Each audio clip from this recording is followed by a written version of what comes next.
여러분 안녕하십니까. 북한이 오늘 경의선, 동해선, 남북 연결도로 일부 구간을 폭파했습니다. 자세한 상황을 전문가와 함께 짚어보겠습니다. 고려대학교 남성욱 통일융합연구원장 나왔습니다. 원장님 어서 오십시오. 안녕하십니까. 우리 군에서 어제부터 이 북한이 폭파 준비를 한 징후를 포착했다고 발표를 했었거든요. 그 예정된 수순이었을까요? 네, 일단 북한이 지난 9일 날 이걸 폭파를 예고를 했고요.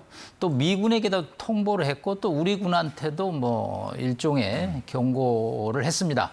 그렇기 때문에 이제 이 폭파가 예정 임박이 됐다라는 건 파악했는데 이게 무인기하고 연계가 돼서 다소 빨라진 것인지는 조금 더 지켜볼 필요는 있을 거라고 봅니다. 그렇군요. 이제 북한이 이제 폭파를 하자 우리 군에서 즉각 대응 사격을 했더라고요. 이건 어떤 차원에서 이루어진 조치입니까? 네, 뭐 북측에다가 쏜 것은 아니고요. 거기 우리 이제 사격장 안에, 그러니까 포탄이 쐈을 때 우리 영역 MDL 비무장지대 남측에 떨어지게 이제 100m 구간에 이제 표적지를 만들어 놓고 K6, K4 일종의 뭐 기관총 일종이죠. 거기에 이제 탄약을 넣어서 폭탄은 아니고요. 탄약을 넣어서 발사를 했고요. 이건 일종의 이제 북한에게 하나의 메시지죠. 도발을 할 경우 우리도 대응할 수 있다라는 측면에서 경고성이라고 볼 수 있겠습니다. 우리가 이제 북한의 상황을 면밀히 주시하고 있다. 이런 메시지도 될 수 있겠군요. 네. 자, 그런데 이제 북한군이 총참모부 명의로 해서 지난 9일이었어요. 보도문을 내고서 이 폭파할 거다. 오늘의 상황을 미리 예고를 했었거든요. 남북이 연결된 도로, 철길 완전히 끊어버리고 요새화할 것이다. 이런 발표를 했었고 한 6일이 지났습니다. 오늘까지. 그 사이에 무슨 일이 있었느냐. 이제 원장님께서 말씀하셨던 대로 한국에서 보낸 무인기가 평양 상공을 침투해서 대북 전단을 살포했다는 주장을 펴면서요.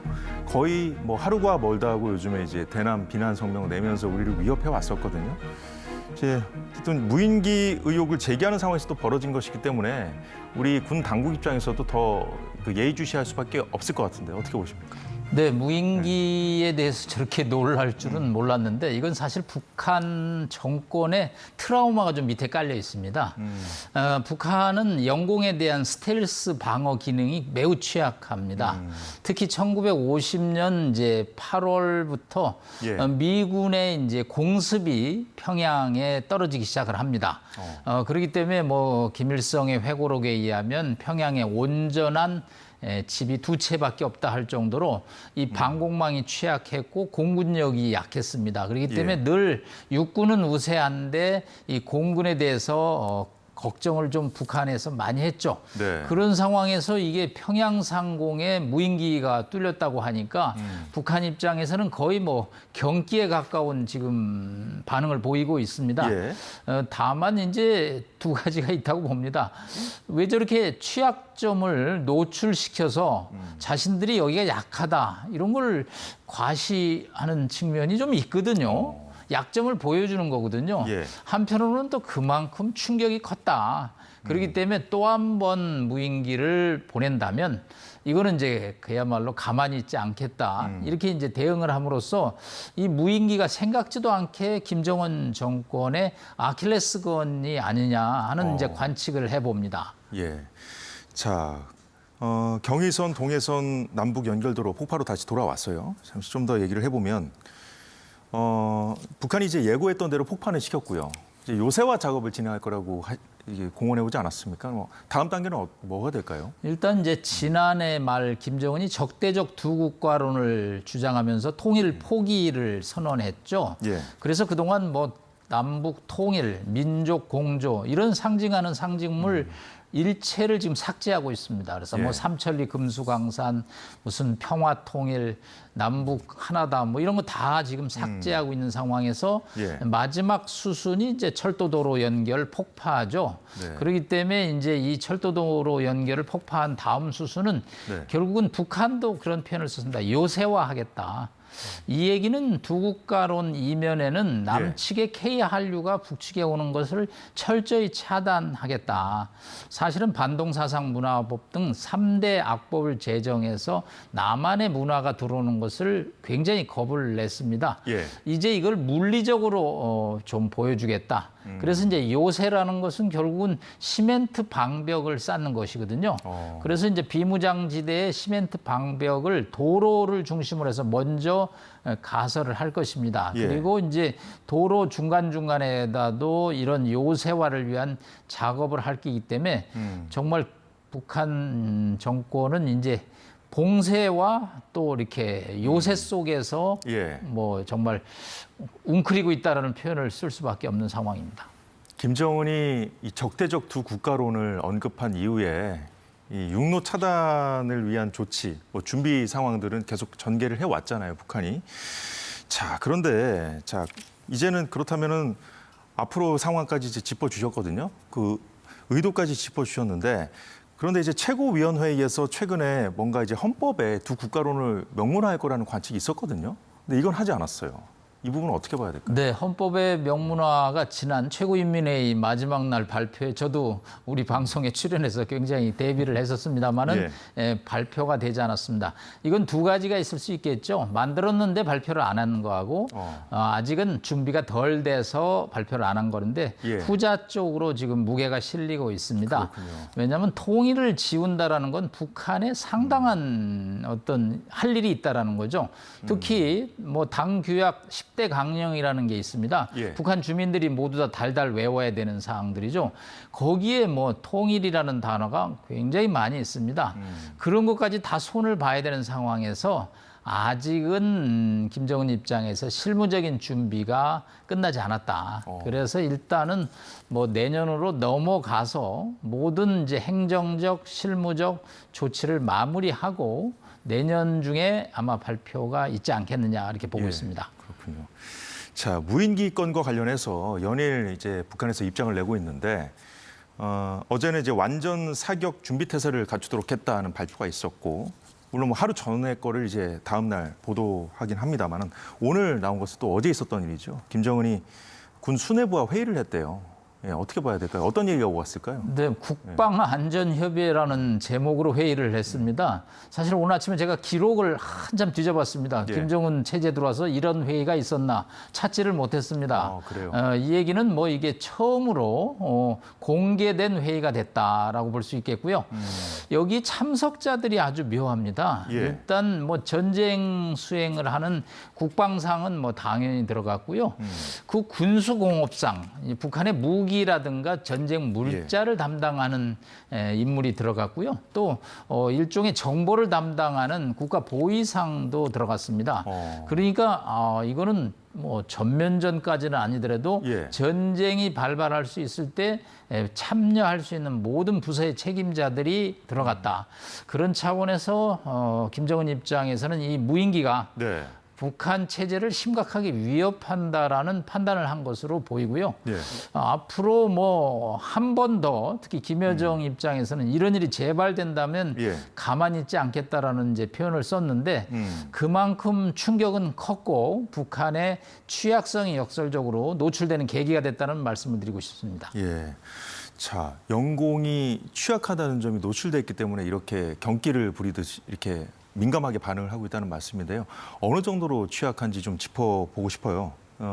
최근에 중국 동방항공 여객기가 실수로 했겠죠. 북한 영공에 들어갔다가 나오는 일이 있었는데 그게 뒤늦게 확인됐었거든요. 그러니까 북한이 전혀 모르고 있었다는 거잖아요. 근데 그런 일이 왜 발생하냐면 우리는 통합 방어 시스템입니다. 무슨 얘기냐면 평택이나 오산에서 한반도 전체의 영공을 직접 담당합니다. 그렇기 때문에 뭐 연평도에서 무슨 일이 일어나고 중국 동방항공이 북측 영공으로 들어갔다는 것도 잡아내거든요. 근데 북한은 평양만 하고 원산, 남포, 신의주 여기는 각자 있는 방공망으로 차단을 합니다. 그러니까 평양에서 백두산이 뚫려도 잘 모른다는 것이죠. 실시간으로 통합 영공 시스템이 안 된 거죠. 그렇기 때문에 동방항공이 연평도 쪽에서 우리 인천공항 활주로로 진입하기 위해서는 약간 틀어서 들어와야 되는데 이 기장이 뭐 판단 착오로 인해서 북측 쪽으로 올라갔다가 잘못을 깨달고 내려온 일이 있었는데 예. 북측이 이걸 잘 모르고 오히려 우리 개성공단 관측소에서 우리 인천공항 관측소에서 이걸 파악을 하고 나중에 사실조사에 들어가는 그런 일이 벌어지는 걸 볼 때 예. 북한이 특히 평양 이외의 지역에 대한 방공망은 더욱더 취약한 것으로 평가가 됩니다. 그렇군요. 그럼 영공이 취약하다 보니까 앞으로 계속해서 이제 무인기가 혹시나 어디서 또 들어올까 계속 북한도 이제 예민하게 들여다볼 텐데 지금 이 무인기를 어디서 보냈는지 자체가 지금 불분명하지 않습니까? 근데 북한 당국에서는 뭐 자신들의 체제 특성상 이거는 당국이 한 거다. 북한은 뭐 민과 관이 구분이 안 되니까요. 예. 그러나 우리 국방부 입장에서는 뭐 예. 이 문제에서 노코멘트지만 우리 군이 이것을 저는 하지는 않았다고 보고요. 네. 민간에서 한 것으로 보입니다. 다만 이게 이제 한 200km 정도는 날아가야 되거든요. 그럴 때 이 고정익 이 무인기가 조금 돈이 들어가는 장비죠. 예. 그렇기 때문에 이 전단도 저희가 조사를 해보니까 이거는 기존에 우리 대북전단, 탈북자한테들이 날리던 전단과는 조금 다릅니다. 그래서 저는 우리 탈북 일부 NGO들이 예. 국제 NGO와 연계돼서 또 외국의 어떤 펀드, 자금을 좀 받아서 아마 서해 쪽에서 배를 타고 가서 보내면 이게 서해 쪽으로 올라가면 한 뭐 150km만 올라가면 갈 수 있거든요. 지난번에 저희가 울산에서 금강산까지 동호회에서 무인 드론을 가서 사진 찍어 온 적이 있거든요. 그렇기 때문에 뭐 기술적으로 얼마든지 할 수 있는데 예. 문제는 북한이 이거를 이제 평양에 오도록까지 모르다가 평양 상공에 나타난 걸 가지고 이제 사진을 예. 찍고 저렇게 이제 아주 경기 어린 반응을 보이고 있습니다. 평양 상공에 나타날 때까지 몰랐다는 거잖아요. 그렇습니다. 지역 방공망이 아무래도 좀 우리하고 다르기 때문에 사진을 지금 공개한 거는 뭐 평양 상공에 있는 걸 공개한 것을 볼 때 뭐 예. 평양에 와서야 이것을 발견한 것으로 보입니다. 무인기를 보낸 주체와 관련된 내용인지 모르겠습니다만 김여정 담화를 좀 볼까요? 예. 자, 무인기 주범은 대한민국 군부라고 그랬어요. 자, 그러면서 미국이 책임져야 한다고 그랬는데 어떻게 봐야 될까요? 근데 뭐 자신들의 입장에서는 다 국방이 하는 거죠. 북한도 뭐 그동안 수차례 무인기를 보냈는데 다 북한의 국방부가 했죠. 저 사람들은 민이 존재하지를 않으니까요. 그러나 이제 우리 입장에서는 좀 다르죠. 우리는 뭐 민간 드론 업체들도 많이 드론을 날리죠. 예. 근데 미국이 책임져야 된다는 건 저 사람들은 논리가 대한민국이 미국에 늘 종속돼 있다. 제국주의에 종속된 남한이라는 표현을 쓰기 때문에 네. 마치 남한 위에 미국이 있는 것처럼 그래서 이것도 또 미국이 시켜서 한 것처럼 이제 그렇게 인식을 갖고 있기 때문에 저런 표현이 나오고 있는데 뭐 저 표현은 맞지 않는 것이죠. 네. 예. 자, 그런데 이제 또다시 이런 일이 반복되면 뭐 가만히 있지 않겠다고 지금 우리를 위협하고 있는 상황이지 않습니까? 근데 우리 정부도 이제 모르고 통제할 수 없는 뭔가 다른 존재가 보낸다면 또 이제 남한 당국이 그런 거라고 좀 뒤집어 씌우지 않겠습니까? 어떻게 대처해야 되겠습니까? 네, 우리 뭐 군이나 우리 정부 당국에서 일단은 북측으로 가는 이 무인기는 좀 우리가 관리를 할 필요가 있습니다. 다만 예. 뭐 24시간 365일 우리는 뭐 자유주의 국가에서 개인들의 행동을 일일이 통제하는 것은 물리적으로 한계가 있기 때문에 어려움은 있습니다만은 예. 당분간은 조금 비무장지대를 중심으로 해서 우리 군과 경찰이 북측으로 보내는 무인기 이 활동에 대해서는 좀 더 적극적으로 조금은 감시 활동을 할 필요가 있다고 생각합니다. 그렇군요. 자, 이제 무인기 건 이제 대한민국이 보냈다고 이제 주장한 날이 11일이었어요. 그 전까지는 우리 군이 이제 10월 1일 날 공개했던 현무 5라든가 타우러스 미사일 실사격한 장면도 공개하지 않았습니까? 자, 이런 우리 군의 움직임에 굉장히 민감하게 반응했었거든요. 이제 이 상황을 다 연결해서 봐야 되겠죠. 네, 타우러스는 북한에서도 조금 아주 무서운 무기죠. 이게 벙커 버스터라고 그래서 주로 이제 평양의 지하에 이제 김정은이 있습니다. 그런데 지하까지 이제 뚫고 들어가기 때문에 굉장히 위협적인 무기인데 예. 이것이 이제 공개되는 데 대해서도 뭐 예민한 반응을 보일 수밖에 없고요. 뭐 이런 일련의 상황은 적대적 두 국가론 이후에 북한도 어느 정도 예상을 했기 때문에 뭐 북한도 나름대로 어떻게 대응할까 하는 카드는 아마 준비를 하고 있을 것으로 보입니다. 예. 자, 그런데 이제 우리 군의 지금 대응 상황을 보면요. 오늘 밝힌 합참의 입장을 보면 지금 일련의 상황 사태에 대한 책임 북한에 있다고 분명히 말했고요. 쓰레기 풍선을 멈추라고 했어요. 근데 이제 북한이 앞으로 어떻게 나올지 좀 우리가 잘 봐야 될 것 같은데요. 네, 일단 북한은 한 3가지 정도 예상이 됩니다.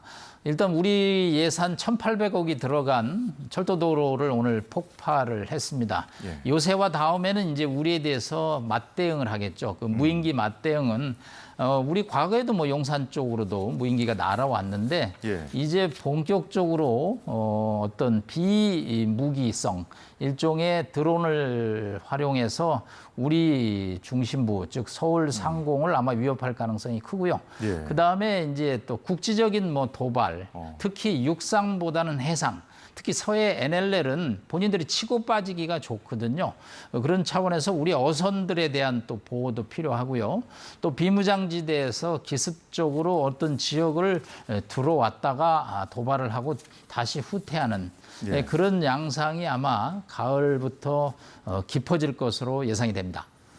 네, 우려스럽습니다. 러시아 외무부도 북한 이 무인기 사건을 한국의 주권 침해라고 이제 주장하면서 북한을 거들고 나섰더라고요. 한반도는 물론 그 주변 상황까지 저희가 주시해 봐야겠습니다. 네, 고려대학교 남성욱 통일융합연구원장이었습니다. 오늘 말씀 잘 들었습니다. 감사합니다.